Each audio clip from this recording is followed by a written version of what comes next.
Hello, here we are with an unboxing of the Samsung Galaxy S4, the much anticipated successor to the Galaxy S3. Now, initial impressions are the packaging is almost identical in terms of size and shape, but we got this wood effect. It's not a wooden box, it is in fact cardboard, but it's designed to give that eco feel, and a lot of the packaging is actually recyclable, uses soya ink and everything here, so a nice green footprint for the Galaxy S4 to start with. So we're looking at the GT-I9505. Of course there is the GT-I9500 with a slightly different specification. The model we've got here has 16 gig of internal storage.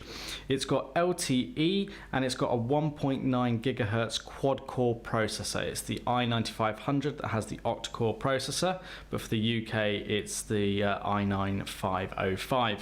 So we've got a full HD 5-inch display, we've got full HD video recording, and that comes through the 13 megapixel rear facing camera with autofocus, and we've got a 2 megapixel front facing camera, GPS GLONASS, we've got an infrared LED on here for using this as a remote control. We've got a 2600 milliamp hour battery, we've got Google Android, of course, we've got Wi-Fi, Bluetooth, HD voice. This device is packed with features. So let's take the cover off the box and show you the Galaxy S4. Now we have a white one here, we'll come back to that in just a moment. Under the packaging we have more eco-themed content, and that includes the quick start guide. We've then got the warranty information, and we've got a quick handbook for getting you used to a lot of the features that are on the Galaxy S4. We then have a set of in-ear headphones with 3.5mm headphone jack and inline control there, obviously white to match the phone color. We've got a USB to micro USB cable, so this is for charging the device or connecting it to a computer. We've then got a 3-pin UK mains adapter because this is a UK model. So here's the main adapter here. We pull out the pin and we connect in the adapter like so for connecting into the socket. We've got a USB port on the top into which we connect the provided USB cable for charging the phone. We've then got a set of replacement earbuds, and finally we've got a 2600 milliamp hour battery, which is of course removable on the Galaxy S4. So let's take a look around the device. Okay, so the first thing that greets you is this 5-inch display with a resolution of 1920 by 1080, making this a full HD display. It is 5 inches of course, but it's sitting in the chassis size that's almost identical to the Samsung Galaxy S3. So if you are upgrading, you'll notice next to no difference in the physical size, which makes this a pleasure to hold because a lot of people will be put off by the size of the screen. We've then got the home button down here, and then either side we've got capacitive menu and back keys. At the top we've got the speaker and the Samsung logo, we've got the 2 megapixel front facing camera, we've got a whole variety of sensors and an LED notification light, and that's for using all the variety of gestures that come on this device, as well as the light sensor, etc. They're all built into the top here to maximize the features of this phone. So on the side we've got a volume up and down key, completely flush to the bottom where we've got a micro USB port for charging and connectivity. This also acts as an MHL connection for HD TV out from the device. Got a microphone. Come round to the other side, we've got the power button up here. We've then got a recess to remove the back cover, and then on the top we've got the infrared port here, and then we've got a 3.5mm headphone jack. If we turn the device over, in the center we've got the 13 megapixel camera that records in 1080p, we've got the LED flash, we've got the Samsung logo sort of etched onto here, so when you rub your finger across that it is raised. We've then got the loudspeaker down at the base here, and being that this is the white frost, it's smooth finish, but it's got a slight texture in the paintwork which you can see only up close. I'm not sure how well it's coming out on the camera. So if we remove the back cover like so, it is quite plasticky as you'd expect. You've got the battery compartment here into which we can sit the 2600 milliamp hour battery like so. We've got a micro SD card slot and we've got the micro SIM card slot. So whilst this device has 16 gig of internal storage, you've also got the option to expand the memory through the micro SD card slot, and of course you have the option to remove the battery like so. So the quality of this device doesn't feel, an initial hands-on quite as great as some of the other devices like the HTC One, but it's got a whole host of features. So we're going to power this on. Now, we're going to have to skip through some of these features. There's no way that we can talk about all of them in this unboxing video, otherwise it'd probably be about an hour and a half long to cover them all. But needless to say, the Samsung Galaxy S4 takes the Galaxy S3 features and enhances them even further.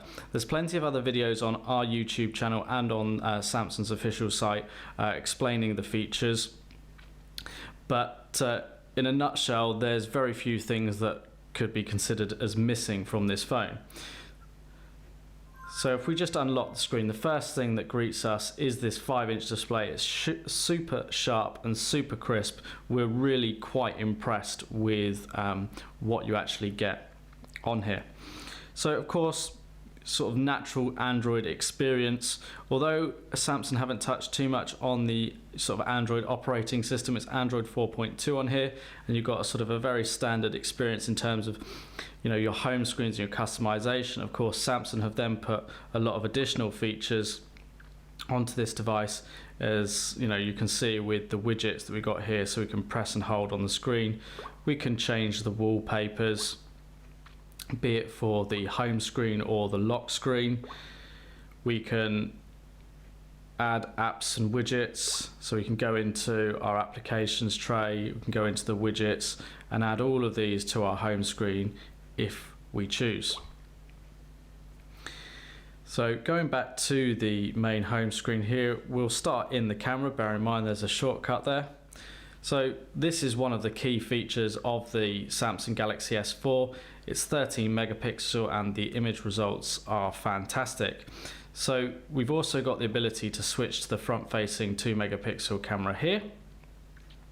We've got an interesting little icon next to it, which we can tap here. And what you can see is we've got a little box come up, which we can move around and resize if we choose. So let's just resize that. There we go. And that's using the front camera as well as the rear camera, and you only get that option when you're in the auto mode, but what it allows you to do is essentially be part of the action at the same time, which is a really cool thing if you're sort of maybe at an event and you're videoing a product and you're talking about it at the same time. So that's a nice little feature that you have there, and within that feature actually I'll just show you, you've also got the options of what the frame actually looks like, so you can sort of play around with the look and feel that best suits yourself and what you're doing. So we can switch that off. We've got the usual sort of settings.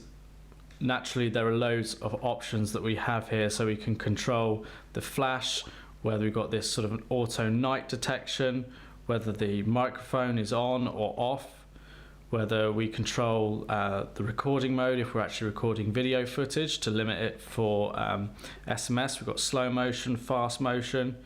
We've got the ability to share it with a lot of the Samsung services. And then of course we've got the full settings, so we've got camera, video and the master settings, so we can change the sort of photo size. We can go up to the full 13 megapixels. We can choose whether we've got burst mode on here.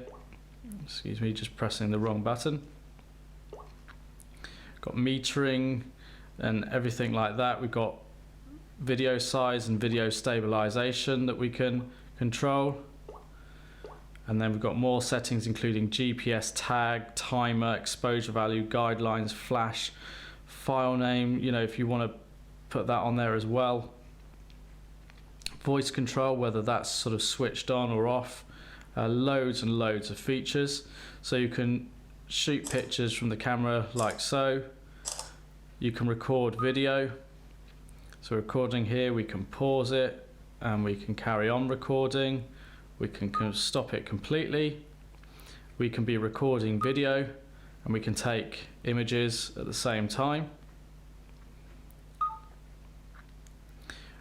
We've got this mode option here, and this then allows us to see a variety of different shooting modes that we have. So it automatically sets the phone up for the best pictures in these conditions. So set the camera up for sports, for panorama.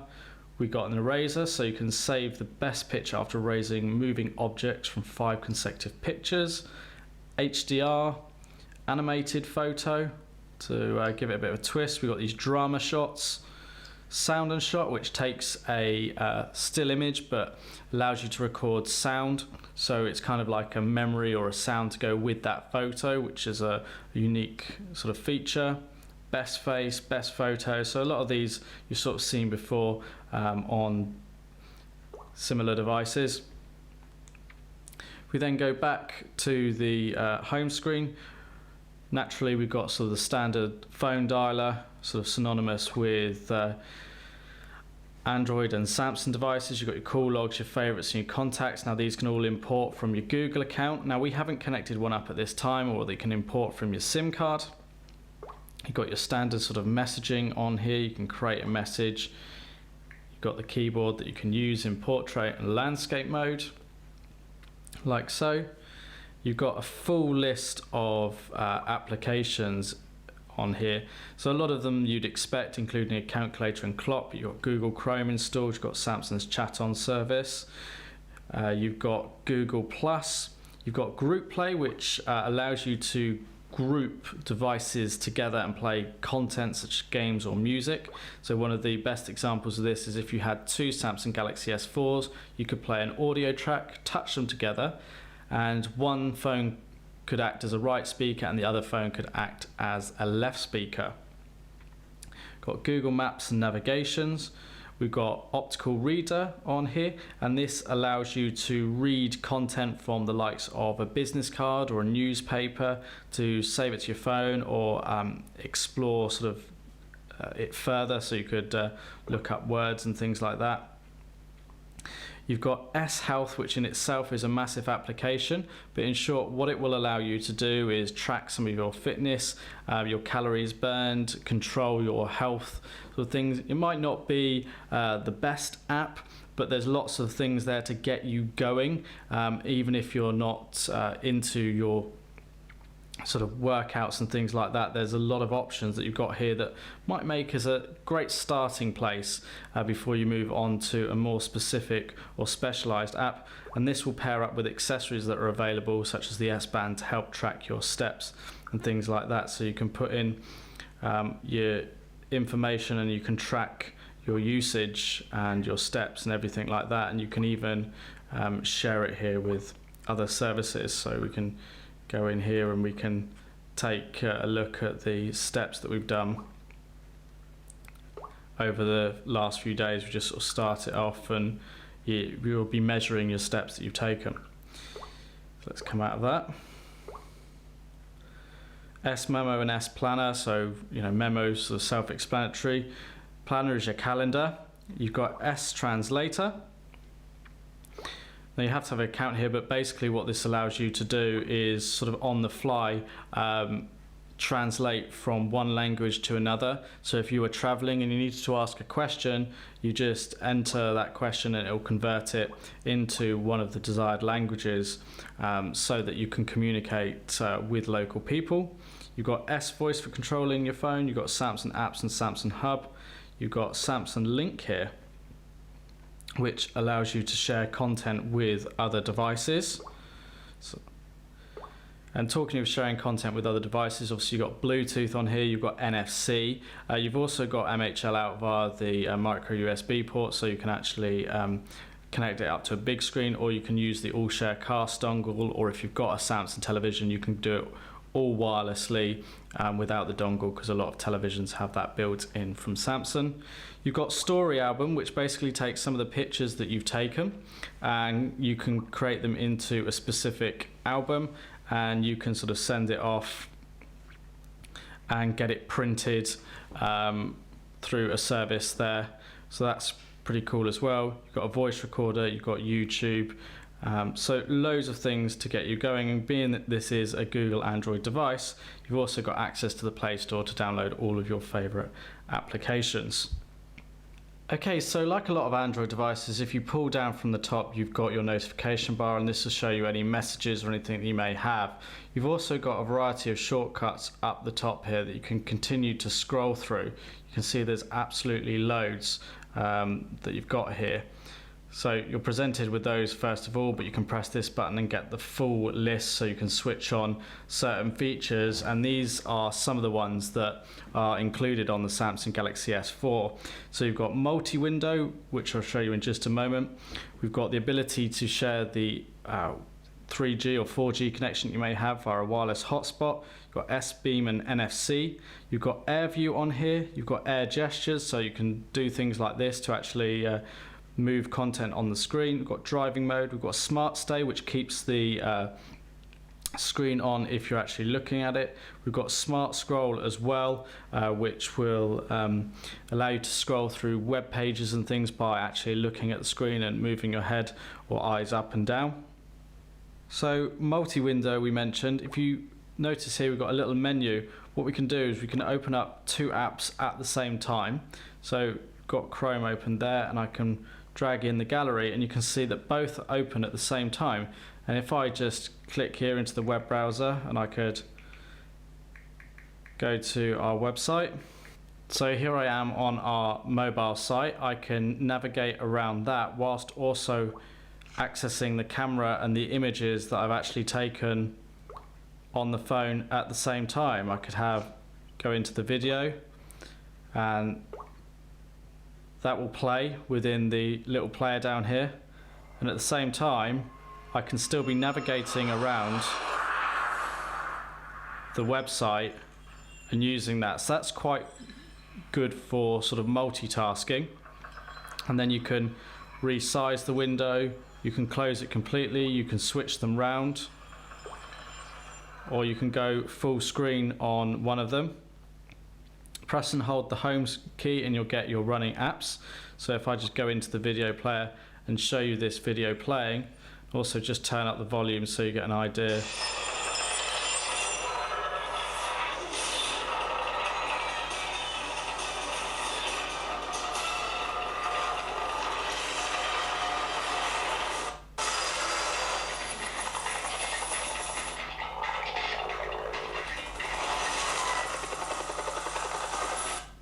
So that really pops out of the screen there. It is quite fantastic in terms of what you get. Now, in one of the features you've got on here is Smart Pause. So if you're looking at the phone itself, and if you turn your head away, it will pause the video for you. Now, it's not going to be a feature that everybody wants, but you can control all of these features. And if we go into the settings, you'll see just how much control that we've actually got. So much so that Samsung have now broken down the settings menu into sort of different categories. So let's start with more and just go down to About Device. One of the things we haven't shown you, there we go, Android 4.2.2. On here you can change your device name to whatever you may want it to be. We've got Content Manager in terms of the storage, and one of the things that has been picked up, although this has got 16 gig of internal storage, depending on your model you'll get approximately 9 gig left to use. So the OS takes up a considerable amount, but you do have the memory card option available on here as well. So you can control your applications, your battery, and you can sort of see the usage. You've got a big battery in here, got location settings and security. You can connect up your accounts. So you've got Samsung account, Dropbox, email, Google, loads of different services that you can sign up to on this device. You've got more information and personalization about your device, so be it from the lock screen, so you control the screen lock or your widgets, or whether you've got shortcuts on here. You then got controls over your display. So whether you have multi-window switched on or off, got controls over your notification panel in terms of what appears here. Got your font style, your font size. Got lots and lots of options. You can change your LED notification settings. Got a blocking mode, a safety assistance, power saving mode. Got all your languages and input. You've got smart screen, and this is where you can control some of the smart stay and the smart rotation and smart pause. So loads of options here, and of course the more you have switched on, the more it's going to use your battery power, so you can change them as and when you like. And then you've got Air View as well here that gives you more content to control on the device, and you can switch those on and off. And then of course all your connection settings, so you've got Bluetooth, Wi-Fi, you've got a data usage monitor on here as well if you've got data limits. You've got your option to tether on here, and then you've got some of your other connectivity options here as well. So there we have it. That's a look at the Samsung Galaxy S4. For more videos and more content, be sure to check out our YouTube channel, youtube.com/Clove Technology, as well as our blog, blog.clove.co.uk. Thanks for watching.